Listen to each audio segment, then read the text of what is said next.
1995年6月，美国密歇根州圣克莱尔县的一个居民社区内突然出现了一群穿着白色防护服、戴着防毒面具的人，他们手里还拿着奇怪的仪器。只见这些人呢，封锁了一栋居民住房用仪器扫描过之后，就开始拆除后院的一个棚屋，把棚屋拆下来的那些碎片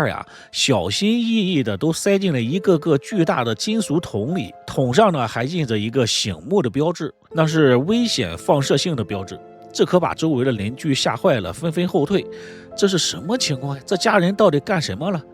根据这些工作人员的说法，这个棚屋的核辐射强度是正常值的1000倍以上，而方圆几十公里内将近40万的居民全部暴露在了这场核污染之下，可以说真正做到了有福同享了。而制造这场灾难的罪魁祸首不是什么恐怖分子，而是一名17岁的男孩，他的名字叫大卫·哈恩。他在自己家里纯手工打造了一台核反应堆。Don't try this at home.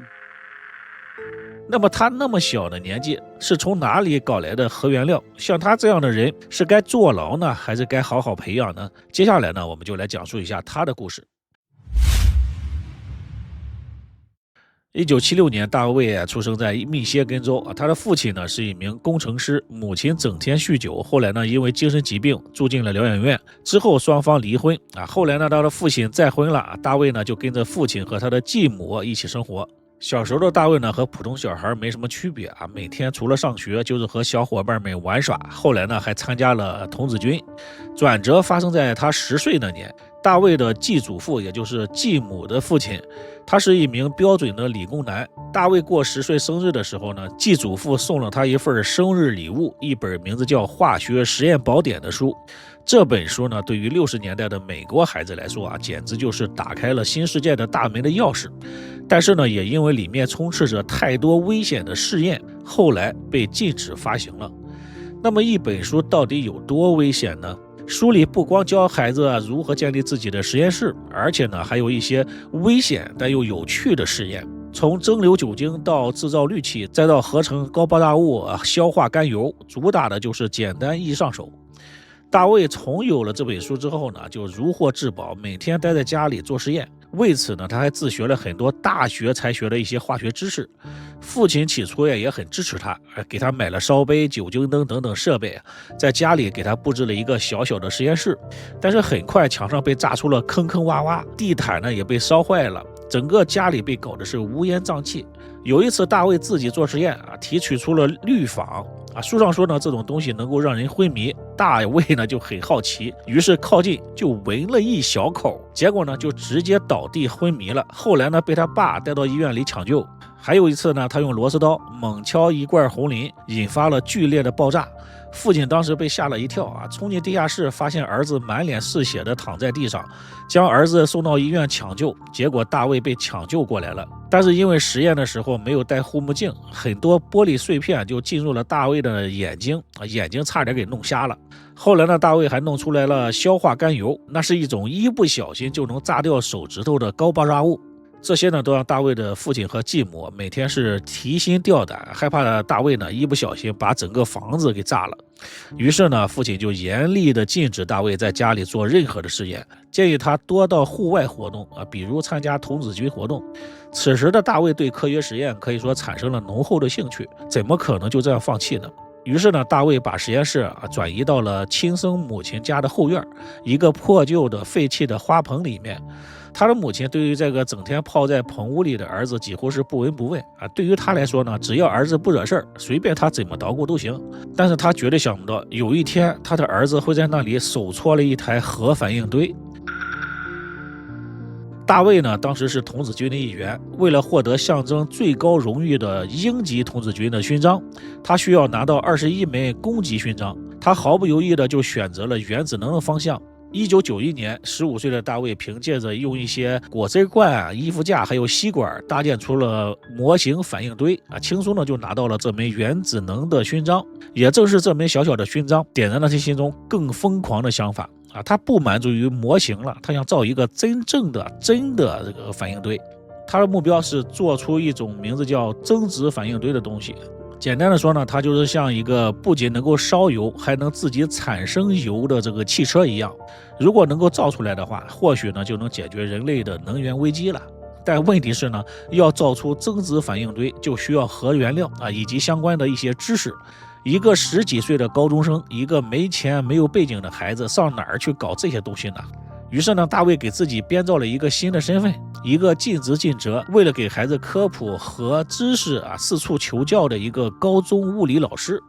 他开始给美国的核管理委员会、能源部甚至各大核研究的机构的一些专家写信，内容呢大概就是：尊敬的教授，我是某某中学的物理老师，为了给孩子们生动的去演示核能的原理，恳请您提供一些关于镁241的提取方法或者中子源制作的教学资料等等等等。这些教授呢收到信之后并没有怀疑，反而呢他们被这位热心教育的老师所感动了，不仅寄来了详细的资料，还手把手的在回信里教他如何进行化学置换，如何去提纯元素。一位管理委员会的官员甚至直接给他寄来了一份放射性物质的采购清单。有了这些理论支持之后，接下来就需要收集核试验的一些原料，而这些原料呢都是严格管控的，一般人很难搞到。不过呢，大卫并没有放弃他查阅了很多的资料，发现可以在很多生活物品上面去提取到这些物质。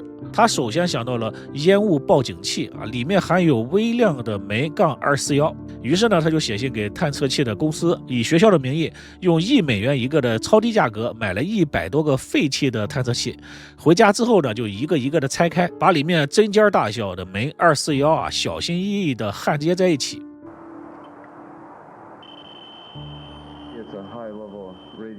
老式的煤气灯纱罩里面含有土232，能用于增强亮度他就去二手市场垃圾堆里面成千上百的去收集这些旧灯罩，拿回家之后呢，用喷火枪烧成灰，再用专家教的一些方法去提炼出高纯度的土。古董店的夜光表盘上涂着镭226，他就拿着盖革计数器一家店一家店的探测。有一次呢，计数器突然报名了，他冲进了那个店里，从一个旧钟里面翻出来一小瓶工人几十年前遗落的镭原料他欣喜若狂。他甚至呢从捷克订购了含油的矿石粉末，从医院护士那里弄到了硫酸钡。就这样呢，在2年多的时间里，在那个破旧的花棚里面，一个穿着自制的铅皮雨衣的当防护的少年，用他打零工攒下的钱，从垃圾堆里淘来的这些破烂，硬生生的收集到了建造一个微型增值反应堆的所有原料。他把所有的东西都堆在一起，用中子源去轰击土块，外面呢还包裹上了铅皮和碳块。当他拿起盖革计数器靠近这个简单甚至可以说有些丑陋的装置的时候呢，指针瞬间打到了底，发出了刺耳的报警声。实际上呢，这并不是能够持续产生能量的增值反应堆，而更像是一个危险的核实验装置，它能够放射出远超出安全阈值的射线。根据大卫的观察，辐射值每天都在飙升，反应是越来越剧烈。更可怕的是呢，他走出了棚屋，走到了5个街区之外，检测仪上依然是疯狂地发出了报警。这说明什么呢？这说明他手搓的这个核反应堆正在慢慢地演变成核灾难，整个街区都可以说被核污染了。这时呢，大卫有些害怕了，他做出了正确的选择，那就是赶紧回家拆掉了那个危险的核实验装置。1994年的8月30日凌晨，他偷偷的开走了父亲的车，把已经拆散掉的这些反应堆的部件装在了一个后备箱里，想找一个偏僻的地方埋掉。深夜独自在车里忙活的他，被路人误认为他在偷窃轮胎，于是呢就报了警。警员找到了鬼鬼祟祟的大卫，本来就紧张的大卫呢，让警察感觉他非常的可疑。警察呢让他打开后备箱，大卫呢紧张的喊道：“千万别碰！你说不碰就不碰我就摸给你看。”警察问：“里面是什么？怎么热乎乎的？”大卫接着喊道：“有辐射，千万别碰呀！”警察当时都吓傻了。警察以为呢这是一颗原子弹，于是呢抱着有福共享的想法，把装有原子弹的车开到了警察局里。结果第二天，警察局的局长得知有一颗原子弹在警局里的时候，差点给吓晕了。马上呢，让人立刻封锁现场，叫来了 FBI 拆弹小组，甚至还惊动了能源部和环境保护署专家呢到场，后来一测后备箱里的辐射水平是正常值的1000倍以上。最后呢，大卫被当场给逮捕了。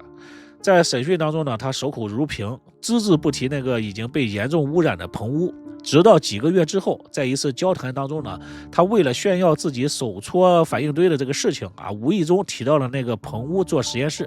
1995年6月，当那支全副武装的末日小队终于来到了他母亲家后院的时候，他们发现情况比想象中的还要严重。更可怕的是呢，大卫的母亲之前因为害怕房子会被没收，已经把家里许多更危险的材料呢，包括10几瓶放射性粉末当做普通垃圾给扔进了社区的垃圾桶里。这下好了，没有人知道这些垃圾到最后到了哪里。最终呢，政府拆除了整个棚屋，装满了39个巨大的密封桶把所有污染物作为核废料掩埋在了犹他州的沙漠里面。为了避免恐慌，美国政府宣称那个社区没有受到污染，但是呢，附近4万居民大概率呢已经遭受到了长达数月的放射性威胁。邻居们在采访当中呢，严厉地痛斥这个倒霉孩子的行为，导致了整个社区的房价直线下降。17岁的大卫最终没有受到任何的法律惩罚，因为当时的法律根本就找不到一条适用于在家里自建核反应堆的罪名。大卫呢，当时是未成年人，做这些的初衷呢，也只是为了拿到那个该死的勋章。美国政府最终呢，也没有为难他，而且呢，还满足了他的愿望，给了他一枚英级童子军的勋章。为了纪念这一刻呢，这个傻孩子拍下了这张照片，脸上还带着愚蠢的笑容闯了那么大的祸，他还在这里傻笑呢。1998年，一名记者将他的故事写成文章，放射性童子军的名号传遍了全国。邻居们视他为疯子房价暴跌的责任全都推在了他的身上。他成为了同学们口中的怪胎，老师眼中的危险分子，连童子军的这个领袖呢都想剥夺他的荣誉。巨大的压力之下呢，本来就有精神病的他的亲生母亲在1999年开枪自杀，女友呢也离他而去，大卫的世界彻底的崩塌了。他后来参了军，被分配到核动力航空母舰上面。他本来觉得呢是他施展才华的地方，但是海军军官看了他的档案之后呢，第一反应就是要把他远远的隔离，禁止他接触到任何与核动力有关的工作。他在航空母舰上面刷了5年的漆，最后因为精神问题被迫退役了。2007年，大卫呢再次登上了新闻头条，原因呢是他偷偷溜进了一个公寓楼里面偷里面的烟雾报警器，结果呢被当场逮住了。他呢还想再做一个中指员，警方公布了他当时入狱的照片，照片上的他呢脸上布满了溃烂的痤疮那是长期接触放射性物质留下的痕迹。他的精神状态也很不好总是幻想着说有外星人电击他的下体。应该呢是由于他早年接触的辐射损伤了他的泌尿系统，下体经常会传来莫名的刺痛感。2016年9月27日，大卫被发现死在了一家沃尔玛超市的卫生间里，年仅39岁，死因不是辐射而是酒精和处方药的混合中毒。一个曾经拥有着惊人天赋，本可以在科学界大展宏图的少年，最终呢却被社会唾弃孤立悄无声息地离开了这个世界。对于他的故事呢，网上有很多的不同的说法。有人说呢，如果他在年少的时候家人能够给他正确的引导和支持，他很可能会成为一名优秀的科学家。也有人说呢，大卫是为了核试验不顾家人和邻居的死活，这种性格太过偏激了，不太适合走学术道路。那么你对大卫的这个故事怎么看呢？欢迎评论区里留言，说出你的看法。好了，今天的故事就到这里，感谢收看，别忘点赞，我们下期再见。